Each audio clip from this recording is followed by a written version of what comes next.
আলোচনা করব আপনাদের মাঝে সাব-রেজিস্ট্রার ইঞ্জিনিয়ার পদের RPCL এর কোয়েশ্চন নিয়ে আলোচনা করব। দেখুন এখানে একটি জেনারেটরের একটি ম্যাথ ছিল, জেনারেটর দক্ষতা নির্ণয়ের। এখানে দেখুন জেনারেটর দক্ষতা নির্ণয়ের ম্যাথটা একটি 20 কিলোওয়াট 500 ভোল্ট ডিসি জেনারেটরের আর এত, RSS এত এবং স্টে লস এত, জেনারেটর এফিসিয়েন্সি কত।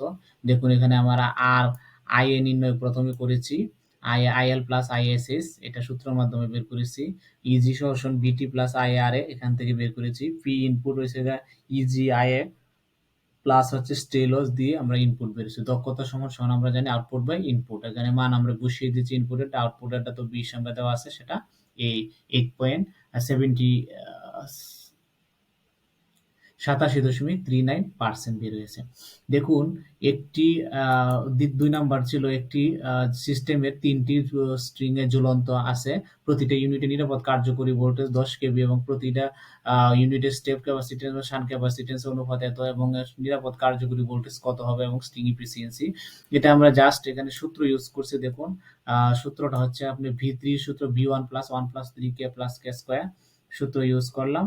আর 10 মার্ক দিয়ে B1 এর মান পেয়েছেন। B2 এসে B1 1 প্লাস K মান এত বের করলাম 3.73। B সমান B1 plus B2 plus B3 মান বের করলাম 24.18 কেভি।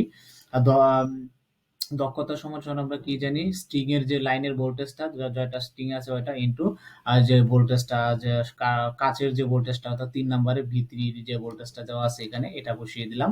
আমাদের দক্ষতায় এসে হচ্ছে 80.6%। এখন দেখুন আমরা 3 নম্বরে একটা ম্যাথ ছিল, সেটা হচ্ছে আপনার একটি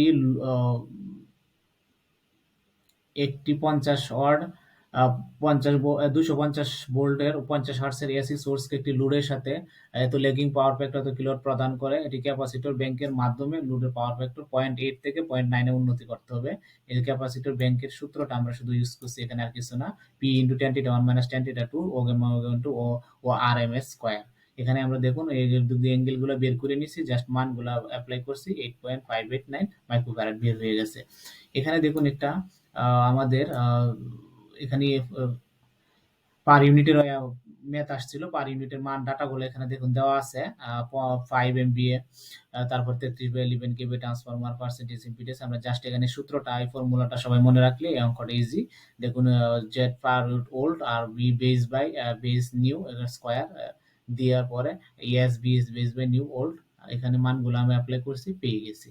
এখন দেখুন অপারেশন অ্যাম্প্লিফায়ারের যে ম্যাথটা ছিল, এই একটি অপারেশন অ্যাম্প্লিফায়ারের ম্যাথের মধ্যে দেখুন এখানে সব দেওয়া আছে। আমরা এটা এই ম্যাথের ক্ষেত্রে আমরা জানি কন্ডিশন হচ্ছে when B1 greater than B2 যদি হয় তাহলে কি হবে, মাইনাসের মান হবে। B0 টা কত হবে, -12 ভোল্ট। তাহলে আমরা মাইনাসের বলে কারেন্ট বের করে ফেলছি।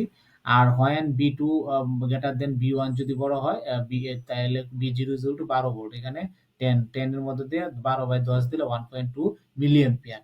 এটা কারেন্ট বের করছি। দেখুন এখানে ওয়েভশেড অঙ্কন করছি। ওয়েভশেডটা আমাদের ভোল্টেজটা দেখুন আগে পজিটিভের সময় একবার দেখাইছি, নেগেটিভের সময় একবার দেখাইছি। কারণ কারেন্টের ডায়াগ্রাম আমরা যদি চেয়েছি দেখুন, তাহলে আমরা কারেন্টের পজিটিভের সময় কত কারেন্ট পেয়েছি, 1.2 মিলি অ্যাম্পিয়ার। এই যে পজিটিভের সময় 1.2 মিলি অ্যাম্পিয়ার আমি পজিটিভের সময় দেখিয়েছি।